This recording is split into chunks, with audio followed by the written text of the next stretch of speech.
Dominican ಗಣರಾಜ್ಯದ 22 ವರ್ಷದ Daniel ರಾಮಿರೇಜ್ ಮತ್ತು ಅಮೆರಿಕದ 72 ವರ್ಷದ ಎಲಿನರ್ ಹೆಡ್ಜ್ ಅವರ ವಿವಾಹ ಸಾಮಾಜಿಕ ಜಾಲತಾಣಗಳಲ್ಲಿ ವ್ಯಾಪಕ ಚರ್ಚೆಗೆ ಕಾರಣವಾಗಿದೆ. ಸುಮಾರು 50 ವರ್ಷಗಳ ವಯಸ್ಸಿನ ಅಂತರವಿದ್ರೂ ಇಬ್ಬರು ತಮ್ಮ ಸಂಬಂಧವು ಪರಸ್ಪರ ಪ್ರೀತಿ, ನಂಬಿಕೆ ಮತ್ತು ಅರ್ಥೈಸಿಕೊಳ್ಳುವಿಕೆಯ ಮೇಲೆ ನಿರ್ಮಿತವಾಗಿದೆ ಅಂತ ಹೇಳಿಕೊಂಡಿದ್ದಾರೆ.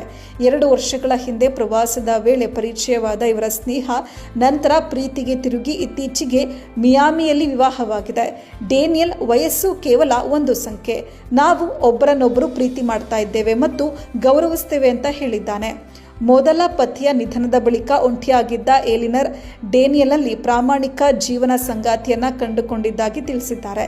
ಈ ಜೋಡಿಯ ಕಥೆ ಸೋಷಿಯಲ್ ಮೀಡಿಯಾಗಳಲ್ಲಿ ವೈರಲ್ ಆಗಿದ್ದು, ಕೆಲವರು ಅವರ ಪ್ರೀತಿಯನ್ನ ಮೆಚ್ಚಿ ಶುಭ ಹಾರೈಸಿದ್ರೆ, ಇನ್ನೂ ಕೆಲವರು ಸಂಬಂಧದ ಉದ್ದೇಶದ ಬಗ್ಗೆ ಅನುಮಾನ ವ್ಯಕ್ತಪಡಿಸಿದ್ದಾರೆ. ಆದರೆ ಅವರ ಸಂಬಂಧದ ನಿಜವಾದ ಉದ್ದೇಶದ ಬಗ್ಗೆ ಸಾರ್ವಜನಿಕವಾಗಿ ದೃಢೀಕರಿಸಲಾದ ಯಾವುದೇ ಸಾಕ್ಷ್ಯ ಲಭ್ಯವಿಲ್ಲ.